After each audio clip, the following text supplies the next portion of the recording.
Hi everyone. Today is the 3rd of February 2018 in New Zealand. And today I'm really asking this question is why are there so many myths around childbirth? And that's an interesting one for me because it's changed so much from when I gave birth in 1970, which was not so long ago. And then when I gave birth again in 1982, which was not so long ago, but a little bit closer to now. And between those times, the myths developed pretty much. So were there myths around childbirth when I gave birth in 1970? And have there been myths that I've heard when I've been around the world and worked also in third world countries, not involved with birth, but talked to people about it? Yeah, they're interesting myths, but they're not myths so much about the birth. There are a lot of, social norms around pregnancy and childbirth that feel like they're myths. For instance, if you're pregnant in many cultures, don't tie something tight around your belly because it will constrict your birth. Well, that's a myth, but that's not actually about birth. Women do feel around the world the women are the only ones who have given birth, so that's not a myth. We know that's a truth.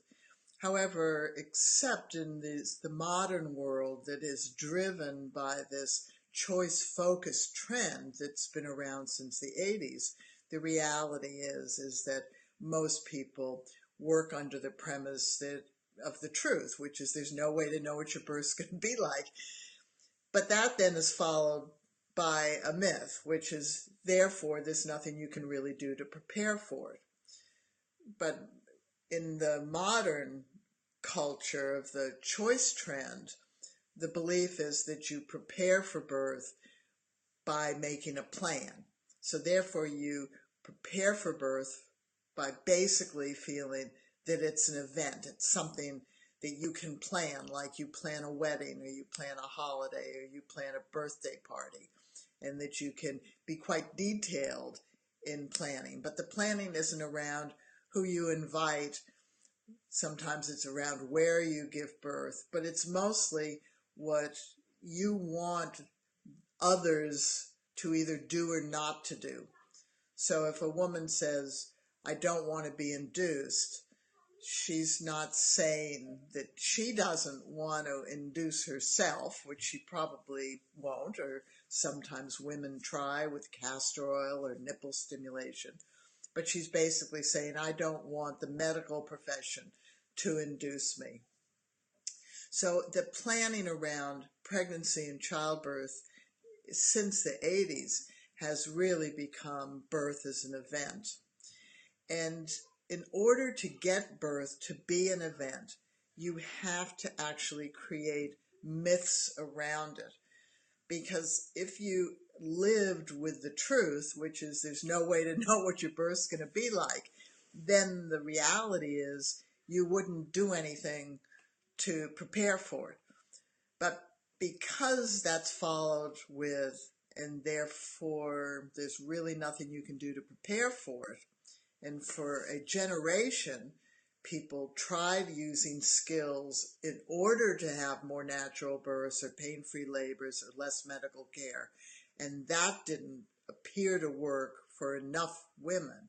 Therefore, the mind of humanity in developed countries shifted over to saying, well, we can't just let birth become this totally medical experience in which all women are going into a hospital in which they are having all these standards of assessment, standards of monitoring, standards of procedures done to them, that there's something about that happening to all pregnant women, all birthing women, that doesn't feel right. And we can understand that. It doesn't feel right to take this normal life event and wrap it up so tightly in cotton wool of lots of medical stuff because there's a risk involved. And because we have to understand the risk involved, we have to understand why the medical or the maternity system within the medical system has in some ways become so, you'd say, very overly protective. And part of that is the myth that if a baby dies in birth, that's the most tragic type of loss in a family. Yet when you talk to families, that isn't the most tragic loss in a family. It's a loss, and it's a sad loss, and it's sad because you've carried this baby around for 8 months. But families who have lost newborns or had a miscarriage and then lost an older child will tell you absolutely hands down that it's much more traumatic to lose a child who you've invested more than 8 or 9 months into. So the maternity system was based on the fact that women died in childbirth. And for all cultures around the world, I have to tell you that all cultures are prepared to lose babies. They're not as prepared to lose mothers. And the reason being is that cultures don't always have a lot of childbearing women that are going to have babies in a culture. So if you go into a village of 200 people or 3,000 people, you're not going to have a lot of births per year. That's just the truth of it. And if you lose a mother, because if you even have a large village of 3,000 people, I live in a village now of 5,000 people, we maybe have 10 births a year here. So if you lose a mother in that population, you're losing the future generation. So the medical profession developed around maternity care, around the loss of mothers. And that was weird because for a period of time before germ theory was understood, which was quite late, often the medical profession caused the infections that killed mothers. So women had come into the medical profession for reasons that had to do with social mobility often, that they saw themselves as more socially upper class. And they went in there and then they put themselves at more risk. Now, once women modernized and once we started to live in cities, modern cities, we didn't understand about keeping water and waste products separate. So there were a lot of diseases that were reduced in frequency because of the recent ability to have antibiotics and immunizations as well. So we have a fraught health history globally, worldwide, and we have a health history that focuses on pregnancy and childbirth, which is this unique. It's a normal part of life, but it's very unique. And for every culture, it's considered to be very high risk. Because if you survive pregnancy, if you survive birth, if you survive the first 5 years of your life, then you're expected to live to a quite ripe old age. Now, a lot of us have been brought up to believe that people used to live until 40 or 45, that was the average life expectancy. But what they did was they took out they made that statistics based on losing 20 to 30% of children under 5. So it's a warped statistic, really. If you live past 5, you're very likely to live into your 70s or your 80s or your 60s. But if you have 20 to 30% of your population dying before the age of 5, then you absolutely are going to have a perceived lower life expectancy. But it's a false equivalency and it's false data. Now, for the same reason, we have this population explosion. Why do we have this population explosion when everybody's having fewer babies? Because we have antibiotics and immunizations, and we don't like death. So we do everything we can within the medical system not to let anything die. We know that, and we know that countries and states are now discussing the right to die for people who are elderly or people who have terminal illnesses. So we're having these issues that come up, and these issues come up around childbirth. In order to create a belief that we can just choose the birth that we want, we have to create an illusion around childbirth as to what it was. And that illusion is that prior to medical care, everybody gave birth beautifully and fine, and it was easy, and we birthed by the rice paddies, and then we got up and went back to work. And that was an illusion. Or we had an illusion that midwives were the second oldest profession next to prostitutes. Well, they weren't ever a profession.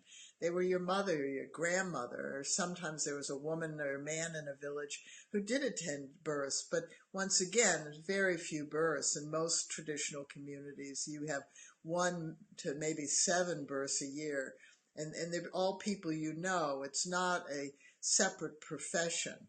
It's just something that you do. Birth was a normal part of life, and there were cultures in which women went off to birth on their own, and there were cultures in which women birthed where they lived, and there were cultures that women birthed in a birth hut where other people attended them who knew them. So we have myths because we've created illusions and fantasies around childbirth, and that's also what's driving the shame, blame, guilt, the birth trauma, the disappointment, the anger, and a generation of women who are basically saying, I don't want a birth. Just cut it out of me. I just want an elective cesarean. Or if I have a labor, I want to be numbed, just totally numbed, and then hand me the birth. From a Birthing Better perspective, we don't have a judgment about that. Birthing Better families do whatever they want. Your birth is your birth. You have the right to do whatever you want at a birth. What Birthing Better families said, and what we did way back in the 70s, is we watched this sort of movement away from skills. We knew that the focus of the skills back then weren't right, because if we were told, use these skills to achieve a natural birth, less medical care, and a more normal birth, and we had more medical care and needed more medical care, then we felt the skills didn't work. And we came away from the birth going, why can't I have some skills too? So when we started, we focused a lot on, well, you can have some skills. And then we had to focus on whether the skills or the techniques that were being taught really worked well when things changed in childbirth, and we found they didn't. We found that the Lamaze breathing of didn't work even in a normal birth or a pain-free birth. Women who were having pain-free labors didn't breathe that way anyway, and by breathing that way, you couldn't create a pain-free labor. So we had to, as Birthing Better families back then, figure out how we breathe. And that's where we had to just go back and say, well, how do we breathe? So we had to not have a myth or a technique about breathing. We had to understand how humans breathe. And what we found was that humans all breathe 4 ways. Yes, we can breathe fast and slow, but that's part of the 4 ways, which is in the nose, out the nose, in the nose, out the mouth, in the mouth, out the nose, and in and out the mouth. And that made sense to us. We knew we did. But then when we drilled down and asked, well, when do we breathe in the nose and out the mouth? Even though we do that, we don't really think about it. So we had to dredge up into our mind, well, when do we breathe in the nose and out the mouth? And what we discovered, because we started to pay attention to it, is that we did it when we exercised. And we changed from nose, in the nose, out the nose, to in the nose, out the mouth when we started to get more winded. We did it when we were intentionally trying to relax, and when we were intentionally trying to relax, we did it in 2 ways. We breathed in, and then we slack-jawed out. We all know that. We all know we do that. And sometimes we do it with a controlled exhale. We know that. We do that. But we also know we can use in the nose, out the mouth to moan or to scream. We know that. And we know we use it when we have sex and have pleasure. Ah, ah, we know that. Those are truths. So when we take a technique like Lamaze, which was in and out the mouth, we know that that is a myth. We can't sustain that. We know that because when we try doing that for any period of time, we can't. So we know that that technique doesn't work. We know visualizing a contraction as a wave is a myth. It will work for a small group of people. The rest of us, the word pain is what's associated. This hurts. So we have to get real. The idea that we should trust birth, with the implications that we should trust that we can handle it, or that we can trust that our baby's going to be healthy and fine, that we trust that our body isn't going to tear or have a problem, trust that we can cope. That's a myth. That's an illusion. If we're going to trust birth, we have to equally trust that we may have a problem or we may not cope. If we're going to say women know the kind of birth they want and should be able to choose it, we have to realize that's a myth. All of us want a good birth. There isn't anybody who wants a bad birth. But we can't choose the birth that unfolds for us. And we know that because all of us end up saying after the birth, it wasn't like anything like I thought it was going to be. That tells us that's the truth. So why are there so many myths about childbirth? Because a small group of caring women who are birth advocates, and most of them either had a great birth and want everybody to have a great birth, or they had a horrible birth and don't want anybody to have the birth they had. Those birth advocates became a prominent political voice. And women who are midwives, it's the same thing. They've either had great births and want to help other women have great births, or they've had horrible births and they want to help other women not have horrible births. These two very small groups, but dedicated people, were the loudest voices around childbirth for a long time. They have driven the conversation. It's been good. The conversation needs to be had, but it needs to go further. The conversation has to include everybody, every birth, no matter what. And the only way that we can do that is to go back to basics and call birth an activity that we do. We do it. We have to go through the time it takes from when birth starts, whatever that means, to when our baby is born. The only way out of pregnancy is birth. And while we are giving birth, we are still pregnant. We're not completed with pregnancy until our baby is born, until our placenta is born, and until we do not bleed. That is when pregnancy is finished. So, how can you help common knowledge and our goal to grow a skilled birthing population? Well, you can donate to us. We have a PayPal account at info@birthingbetter.com. We are at birthingbetter.org, but we set up the PayPal account way long ago, and we can't change the email. So you can donate to our New Zealand Charitable Trust at info@birthingbetter.com via PayPal. You can purchase Birthing Better resources and know that those are the teachers. They are you take them at home, learn them at home, go through the lessons, and know that you have skills that were developed by hundreds of families and used by tens of thousands. Share this in other media, social media, comment, talk about what are the births in childbirth that got debunked for you. That's really important. Now, I do have a few more I'm going to go through over the next few days, and then I'm going to do a series on the truths around childbirth. So I hope you'll continue to join me on this journey, because it's time to change the trend.